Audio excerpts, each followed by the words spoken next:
pengen punya gigi putih sekaligus rapi dalam waktu instan? Tenang, di video kali ini aku bakal kasih tahu solusinya, segala hal yang teman-teman harus tahu dari prosesnya, biayanya, kelebihan kekurangannya tentang perawatan-perawatan ini. Jadi teman-teman wajib simak video ini sampai akhir.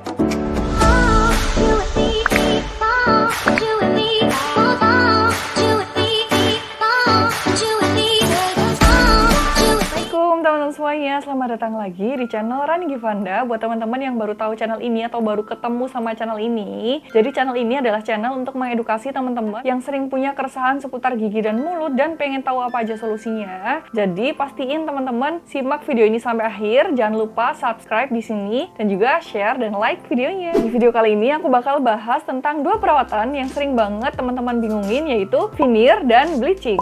Langsung kita bahas apa itu veneer dan apa itu bleaching. Yang pertama kita awali dengan veneer dulu. Jadi teman-teman, veneer itu adalah perawatan yang menempatkan suatu bahan untuk melapisi gigi. Jadi kayak diberi lapisan gitu giginya. Dan di sini veneer ada dua macam. Yang pertama ada direct dan yang kedua ada indirect. Nah, direct veneer seperti namanya ini dikerjakan langsung, memerlukan satu kali kunjungan dan biasanya menggunakan bahan yang sama seperti tambalan permanen, yaitu komposit. Yang kedua adalah veneer indirect atau veneer yang tidak langsung, alias di sini pengerjaan itu dikerjakan di lab. Salah satu contohnya adalah veneer porselen. Veneer ini fungsinya bukan hanya buat mutihin gigi atau merubah warna aja, tapi veneer juga bisa digunain buat merubah bentuk gigi. Misalnya punya kondisi gigi yang runcing atau peck shape, atau gigi seri yang kedua misalnya punya bentuk konus. Nah, ini bisa dirubah sekaligus bentuknya menyerupai anatomi aslinya. Selain itu bisa ngerapin gigi yang kurang rapi asal posisinya masih ringan, kayak misalnya gigi yang maju mundur kayak gini.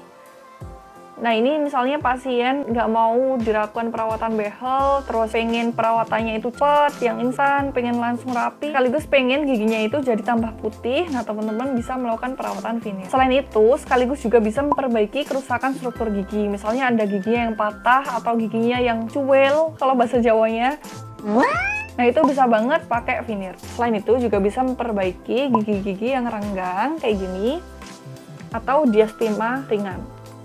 Kalau teman-teman pakai veneer, ini cenderung warnanya lebih stabil. Dan juga teman-teman juga milih mau seberapa putih atau naik berapa tingkat. Yang kedua, punya ketahanan yang jauh lebih lama. Apalagi porselen. Porselen jauh lebih lama daripada veneer direct yang menggunakan komposit atau bahkan bleaching yang hanya bisa bertahan cuma beberapa bulan. Selanjutnya, kalau dari segi kekurangannya, yang pertama, veneer memerlukan pengurangan dari struktur gigi. Kenapa sih veneer harus dikurangin? Karena veneer sendiri adalah suatu bahan yang digunakan untuk melapisi gigi. Kalau misalnya nggak dikurangin, itu akan merubah bentuk anatomi, yang mana gigi akan jadi tebal, profil muka jadi terlihat lebih cembung. Selain itu, kalau veneer yang digunakan itu terlalu tebal dan tidak sesuai dengan bentuk anatomi gigi, itu akan mengganggu fungsi sendi dan otot-otot rahang. Dan gigi itu jaringan ektoderm yang nggak kayak kuku dan nggak kayak rambut. Kalau misalnya gigi udah dikikis, alias gigi yang udah dikurangin, itu nggak akan pernah tumbuh lagi. Jadi konsekuensinya seumur hidup alias permanen. Dan juga nantinya seumur hidup teman-teman akan ketergantungan dengan yang namanya veneer.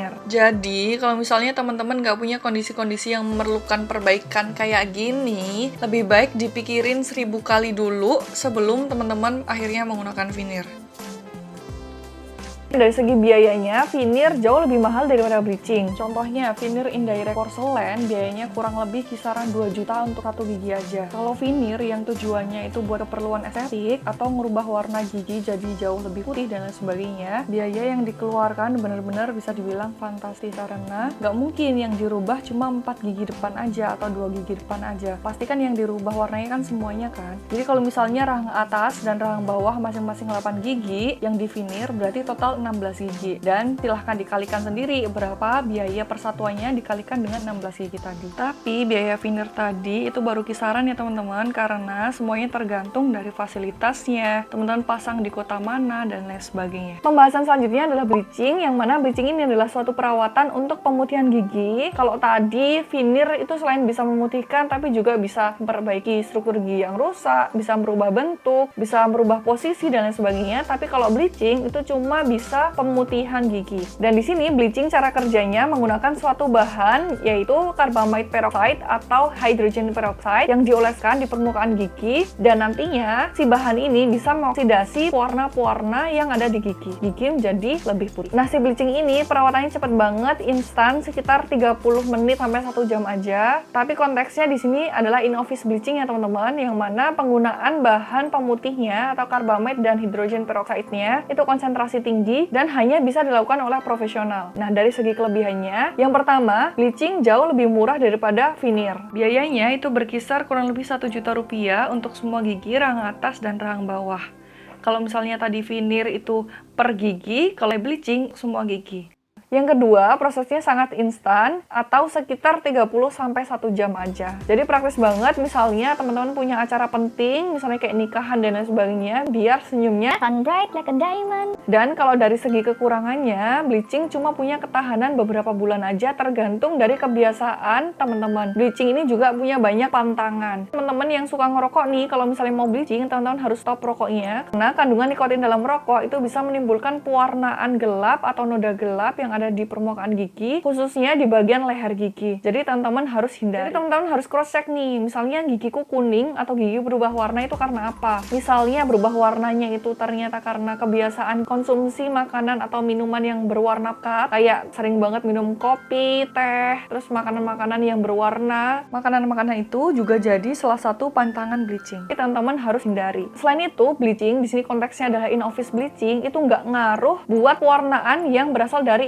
intrinsik, alias pewarnaan dari dalam gigi. Misalnya giginya mati atau mengalami kondisi-kondisi yang kayak fluorosis atau pewarnaan karena tetrasiklin, itu nggak bisa. Dan teman-teman juga harus hati-hati karena bleaching ini, karena dia ketahanannya hanya beberapa bulan aja, tergantung dari kondisi atau kebiasaan teman-teman. Kalau misalnya pengaplikasian bleaching itu terus diulang-ulang, itu justru akan merusak gigi, akan membuat gigi teman-teman jadi sensitif dan nggak sehat. Jadi teman-teman harus ingat kalau misalnya gigi yang sehat belum tentu gigi yang putih.